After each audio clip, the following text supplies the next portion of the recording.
सबसे पहले मैं नरेंद्र सिसोदिया नेशनल भारत न्यूज़ भाई हर्ष दुबे का स्वागत करता हूं। राजस्थान की राजधानी जयपुर में राजपूताना की धरती, शौर्य की धरती, वीरों की धरती, शूरवीरों की धरती, और आपके इस जज्बे को और आपके इस जोश और जुनून को मैं सैल्यूट करता हूं कि आपने युवाओं के लिए, उस समुदाय के लिए आवाज़ उठाने का प्रयास किया है जो आज तक कहीं ना कहीं वंचित या कहीं एक पिछली पंक्ति में जा चुके थे।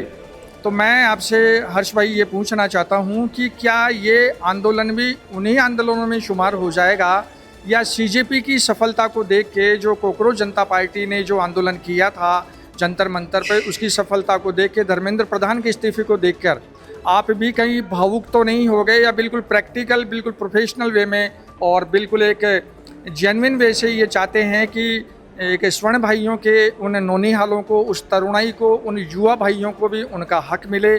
क्या कहना चाहेंगे आप? सबसे पहले तो वीरों की धरती को सत सत नमन। आपने वीरों से बात करी। कहीं ना कहीं हम किसी एक समुदाय की बात नहीं कर रहे हैं, या सवर्णों की बात नहीं कर रहे हैं, या फिर अपर कास्ट लोगों की बात नहीं कर रहे हैं। हम उस बच्चे की बात कर रहे हैं जो गांव का गरीब बच्चा है।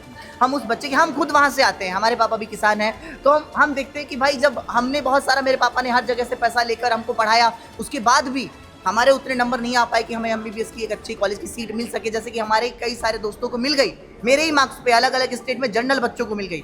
तो इस प्रकार के रिजर्वेशन को देख के हमें बहुत आहत हुई कि आखिर हमने सब कुछ लुटा दिया, सब लगा दिया उसमें, उसके बाद भी मेरा नहीं हो पाया। कई बातें ऐसी हैं जो हम कहीं ना कहीं जंतर मंतर के मंच से बताएंगे, जो कि बहुत सारे सीक्रेट्स हमारे जो आपको पता चलेंगे। हम अपनी बातें नहीं करना चाह रहे, हम उस बच्चों की बात करना चाह रहे हैं। अगर कोई बच्चा गड्ढे में गिरा हुआ है तो हमें ये ना पूछना पड़े वो किस जात से है, हम उसके लिए इसलिए हाथ बढ़ाएं कि वो बच्चा जमीन में गिर गया है, उसको ऊपर निकालना है। तो एक बच्चा अगर जिसके पास तक एजुकेशन नहीं पहुंच पा रही है, तो हमें उस तक एजुकेशन पहुंचाने की ज़रूरत है। अब जब इस विषय पर बात होती है तो लोग कहते हैं कि गाँव के गरीब लोग, कहीं ना कहीं कास्ट समुदाय से बात करने लग जाती है राजनीतिक पार्टियां, क्योंकि उनको वोट बैंक बटोरना। लेकिन हमें वोट बैंक नहीं बटोरना, हम उन बच्चों को गरीब ही देखते हैं।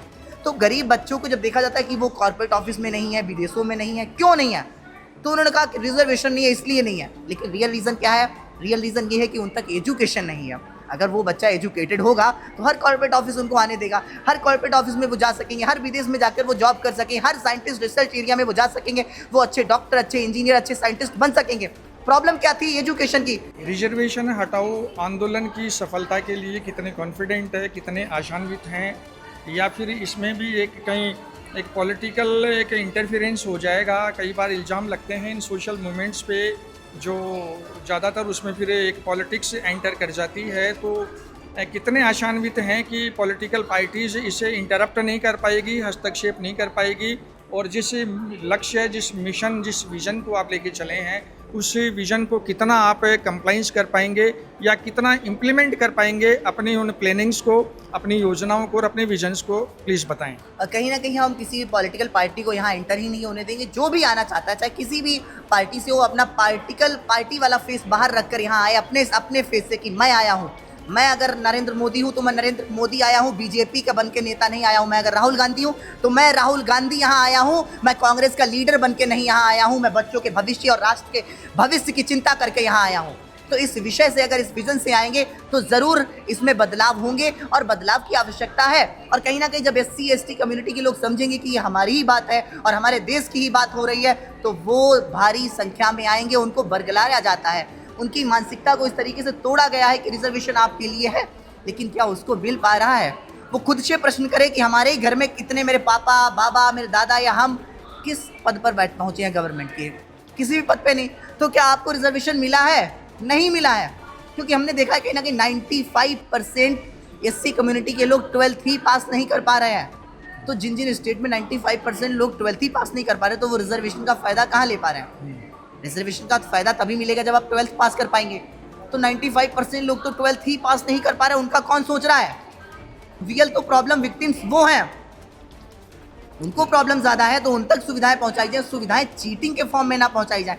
चीटिंग के फॉर्म में सुविधाएं पहुंचा रहे हैं तो ये तो हम देश को खोखला कर रहे हैं। आपने कहा कि हम देश की हेल्थ सिस्टम को कितना नीचे देख रहे हैं, क्यों?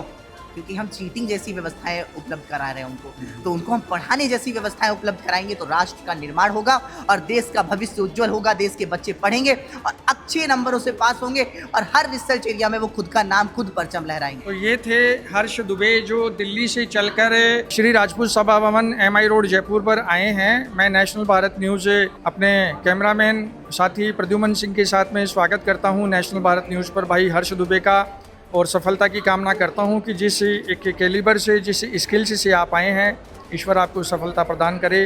मैं Narendra Sisodia, national Bharat news, cameraman Pradyuman Singh के साथ। नमस्कार, जय हिंद, जय भारत।